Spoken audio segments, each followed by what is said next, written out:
दोस्तों 3 दिन पहले ईरान ने पाकिस्तान पर मिसाइल से हमला किया और जवाबन पाकिस्तान ने भी ईरान पर मिसाइल्स दागे। लेकिन ये सारी कहानी है क्या? हमारा ईरान से कभी कोई इतना बड़ा मसला भी नहीं रहा, फिर ऐसा क्यों हुआ? इस वीडियो में हम यही जानेंगे। ईरान ने हमारे सूबे बलूचिस्तान पर मिसाइल से हमला किया था, जिसमें 2 बच्चे मारे गए थे और कई लोग जख्मी भी हुए। ये ना सिर्फ इंटरनेशनल लॉ की खिलाफ वर्जी थी, बल्कि पाकिस्तान की सॉवरेनिटी पर भी हमला था। लेकिन ईरान ने इन्हीं दिनों 2 और मुल्कों पर भी मिसाइल से हमला किया, सीरिया यानी शाम और इराक पर। ईरान ने इन सब हमलों की रीजंस मुख्तलिफ बताई। सीरिया पर हमले की वजह ये थी कि ईरान को लगता था कि सीरिया में एक मिलिटेंट ग्रुप है, ये ग्रुप ईरान पर हमला करता है। इराक पर हमला करने की वजह ईरान ने ये बताई कि इनको लगता था कि इराक में इस्राएली जासूस छुपे हुए हैं, लेकिन इराक ने इस बात को डिनाई किया है। लेकिन ईरान ने पाकिस्तान पर हमला क्यों किया? हमारा मुल्क ना तो सीरिया है, ना ही इराक है। ईरान हमारा पड़ोसी है और हमारे ताल्लुकात ईरान से कोई इतने खराब नहीं है कि ईरान पाकिस्तान पर हमला ही कर देता। इसको जानने के लिए हमें इस कहानी का बैकग्राउंड समझना होगा। दोस्तों, इसके लिए चलते हैं पाकिस्तान और ईरान के बॉर्डर पर। पाकिस्तान और ईरान का बॉर्डर 900 किलोमीटर तक फैला हुआ है। पाकिस्तान की तरफ हमारा सूबा बलूचिस्तान इस बॉर्डर पर लगता है और ईरान की तरफ जो सूबा इस बॉर्डर पर मौजूद है उसको सिस्तान एंड बलूचिस्तान कहते हैं।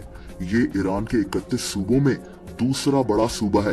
दोस्तों, अब हम जानते हैं कि हमारे सूबे बलूचिस्तान में सेपरेटिस्ट मौजूद हैं, जो बलूचिस्तान को पाकिस्तान से अलहदा करना चाहते हैं।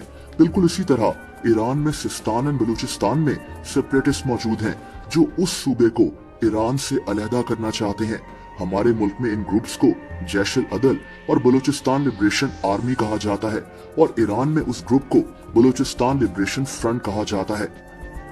यानी कि पाकिस्तान और ईरान के बॉर्डर पर ये सारे ग्रुप्स एक ही हैं, जो पाकिस्तान और ईरान से अलहदगी चाहते हैं। अब देखा जाए तो पाकिस्तान और ईरान को इस मसले पर कम से कम एक होना चाहिए, लेकिन हैरत अंगेज तौर पर ईरान ने पाकिस्तान में हमला कर दिया और कहा कि इन्होंने हमला उसी ग्रुप पर किया है जो ईरान के खिलाफ अलहदगी के लिए लड़ रहे हैं। ईरान के वजीर खारजा ने तो ये तक कहा कि पाकिस्तान हमारा भाई है और ये हमला पाकिस्तान पर नहीं बल्कि उन मिलिटेंट्स पर था जो वहां जाकर छुप गए थे। Pakistan is our neighborly country, a friend and our brother. It was not the target of Iran's drones and missiles. लेकिन दोस्तों, जैसा कि मैंने कहा कि ये कोई तरीका नहीं होता कि आप एक पड़ोसी मुल्क पर इस तरह से मिसाइल्स दागें जिससे आपके ताल्लुकात ऐसे खराब नहीं है। ईरान वो पहला मुल्क था जिसने 1947 में पाकिस्तान को रिकॉग्नाइज किया था। हमारे ईरान से ताल्लुकात में उतार चढ़ाव आते रहे, लेकिन ये ताल्लुकात कभी ऐसे नहीं रहे कि ईरान हमारे मुल्क की सॉवरेनिटी की खिलाफ वर्जी करे, जो कि अब हुआ। जवाबन पाकिस्तान ने भी ईरान में उन सेपरेटिस्ट पर मिसाइल्स दागे जो पाकिस्तान के खिलाफ लड़ रहे हैं और बलूचिस्तान की अलहदगी चाहते हैं, लेकिन इसकी शुरुआत ईरान नहीं की थी। दोस्तों, ईरान को ये समझना चाहिए था कि जब पाकिस्तान और ईरान एक ही ग्रुप के खिलाफ लड़ रहे हैं तो ईरान को पाकिस्तान को एतमाद में लेकर बताना चाहिए था कि पाकिस्तान खुद उस जगह पर उस ग्रुप के खिलाफ एक्शन लेता। सीधा हमला कर देना, वो भी अपने पड़ोसी मुल्क पर जो एक एटमी ताकत है, कोई अच्छा आइडिया नहीं था, बल्कि ईरान की तरफ से ये हमला करना एक बहुत बड़ी गलती थी।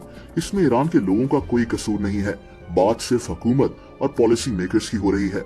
बहरहाल हमें उम्मीद ये करनी चाहिए कि 2 पड़ोसी मुल्क यानी हम और ईरान आपस में अमन से रहें, जो हम दोनों मुल्कों के लिए बहुत जरूरी है।